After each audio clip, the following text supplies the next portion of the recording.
अच्छा, कभी आपने जोमेटो या फिर जेप्टो का बिलबोर्ड देख के मन ही मन स्माइल किया है?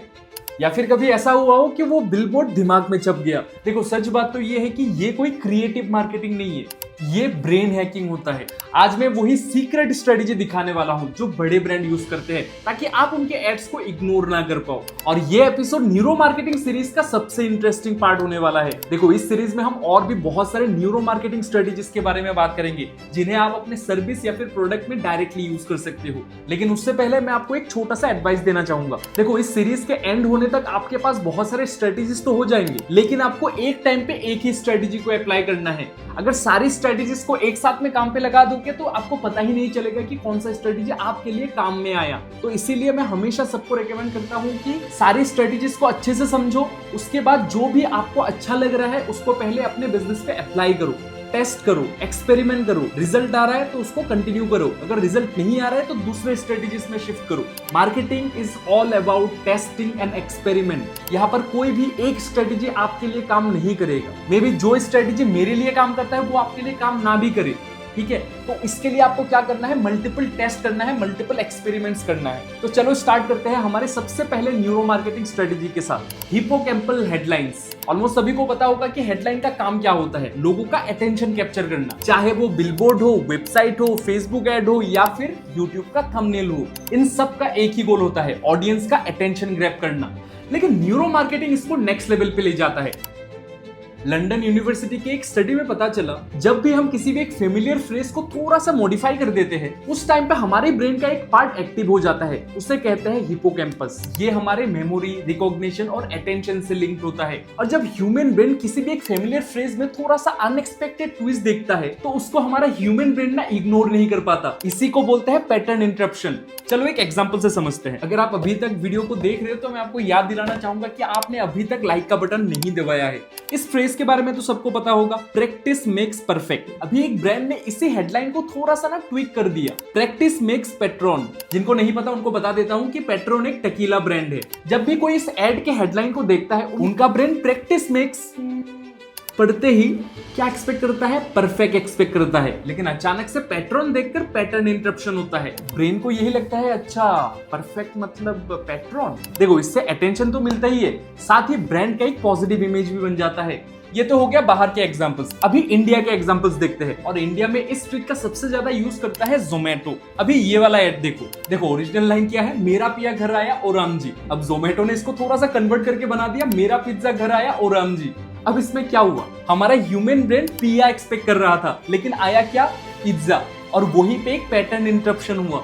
एक और एग्जांपल देख लो। ओरिजिनल लाइन क्या है, बन जा मेरी मुमताज ताज बनवा दूंगा। अब जेप्टो ने क्या लिखा, आप खुद ही पढ़ लो, बन जा मेरी मुमताज आगरा में 10 मिनट में डिलीवरी करवा दूंगा। अब अगर ऐसे बिलबोर्ड कोई अगर लगाएगा तो डेफिनेटली लोग उसको देखेंगे, अटेंशन तो भर भर के मिलेगा, लोग हंसेंगे, एक फन मोमेंट बनेगा, लोग उसको कैप्चर करेंगे, लोग उसका वीडियोस बनाएंगे, वीडियोस बना के सोशल मीडिया पे अपलोड करेंगे। यही होता है ना ब्रांड वायरलिटी का मेन राज। यही स्ट्रेटेजी और भी ज्यादा पावरफुल हो जाता है जब आप रीजनल लैंग्वेज का यूज करते हो। जैसे ओरिजिनल लाइन क्या है, तुमको देखा तो ख्याल आया। जेप्टो ने क्या लिख दिया, तुमको देखा तो ख्याल आया, गोरखपुर में भोकाल आया। उसके बाद मेरा एक पर्सनल इंसिडेंट मैं शेयर करता हूँ। ब्लिंकिट जब हमारे गुवाहाटी असम में पहली बार आ रहा था ना, तो उन्होंने क्रेजी बिलबोर्ड लगाया था। मुझे अभी भी याद है, उन्होंने कुछ भूत जोलोकिया से रिलेटेड कुछ किया था, क्योंकि हमारे यहाँ पर ना भूत जोलोकिया यानी कि एक मिर्ची है जो बहुत चलता है हमारे असम गुवाहाटी में। तो उनको पता था कि असम गुवाहाटी के लोग ये चीज बहुत पसंद करते हैं, तो उन्होंने भूत जोलोकिया के रिगार्डिंग भी एक बिलबोर्ड लगा दिया था। इससे अल्टीमेटली क्या होता है, हमारे जितने भी लोग हैं वो लोग देख के शॉक रह गए, यार क्या हो रहा है, ये क्या लगा दिया। उनको अपने टारगेट ऑडियंस के बारे में पता है, वो अगर कोलकाता में जाएंगे तो वो क्या करेंगे, रसगुल्ला के ऊपर कुछ करेंगे। इससे अल्टीमेटली क्या होता है, ब्रांड लोगों के साथ ज्यादा अच्छे से कनेक्ट कर पाता है, लोग पसंद करने लगते हैं उस ब्रांड को। अब सवाल यह है कि क्या हम इसे सिर्फ बिलबोर्ड पे ही यूज कर सकते हैं? नहीं, आप इसे हर जगह यूज कर सकते हो। देखो, हमारा ह्यूमन ब्रेन तो एक ही है ना, ब्रेन तो एक ही पैटर्न में काम करता है ना। ब्रेन को अगर कहीं पे दिखा एक लाइन कुछ अलग तरीके से लिखा गया है, वो चाहे बिलबोर्ड पे हो, चाहे आपके मोबाइल स्क्रीन पे हो, चाहे आप बोल रहे हो यूट्यूब के फॉर्म में, कंटेंट के फॉर्म में, चाहे आप एड्स बना रहे हो, यूट्यूब के थंबनेल बना रहे हो, हर जगह आप इस ट्रिक का यूज कर सकते हो। अगर आपको याद होगा, अश्नीर ग्रोवर ने एक इंटरव्यू में तो ये भी बोला था, उन्होंने जो अपने कंपनी का भारत पे नाम रखा था, वो किस लिए रखा था? मैं नाम ना थोड़ा सोच के रखता हूँ। मेरे को लगता है कि ब्रांडिंग में नाम का बड़ा इंपॉर्टेंट रोल होता है। तो भारत पे भी जैसे कंपनी थी, आधा टाइम दुकानदारों को लगता है सरकारी कंपनी भारत नाम है। और मैंने बोल रखा था अपने लड़कों को, चाहे उसको सरकारी लगे चाहे प्राइवेट लगे, तुमको उसको ठीक नहीं करना है, जो लगे माल बेचो। क्या बात ठीक है। देखो, वो एक नई कंपनी है, तो वो डील किस में करते थे? फाइनेंशियल चीजों में। तो वहां पर सबसे ज्यादा इंपॉर्टेंट क्या है? ट्रस्ट। और ट्रस्ट कैसे बिल्डअप होगा? कुछ ऐसा नाम यूज करो ना, भारत पे। ऐसा लग रहा है ना सुन के कि गवर्नमेंट ने कुछ चीज निकाला होगा। मेन मोटिव ये है कि अपने ऑडियंस को समझो, आपके ऑडियंस को क्या चाहिए, आपके कस्टमर्स को क्या चाहिए, उसके हिसाब से आपको अपना प्रोडक्ट का नाम, आपको अपना हेडलाइन, आपको अपना थंबनेल, आपको अपना एड, ये सब कुछ आप इस ट्रिक के जरिए डिजाइन करवा सकते हो। अगर आपको इसमें और हेल्प चाहिए तो मैं क्या कर सकता हूँ, नीचे एक डिटेल प्रॉम्प्ट में लगा सकता हूँ।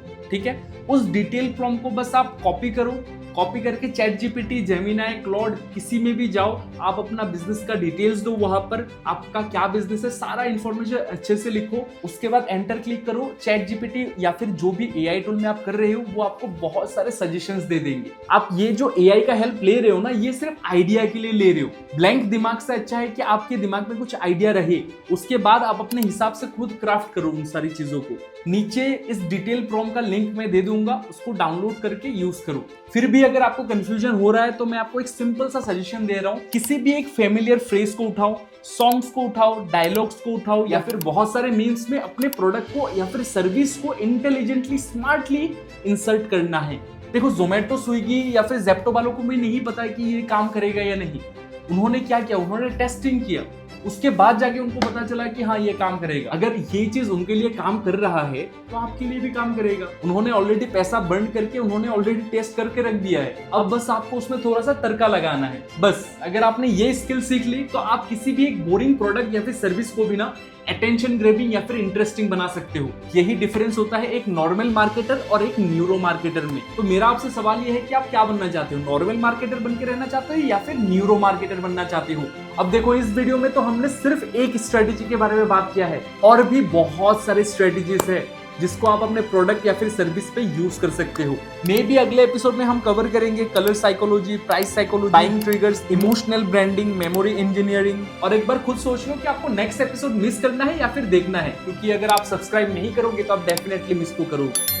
ठीक है, thank you so much. This is Sumit and this signing out. Bye bye.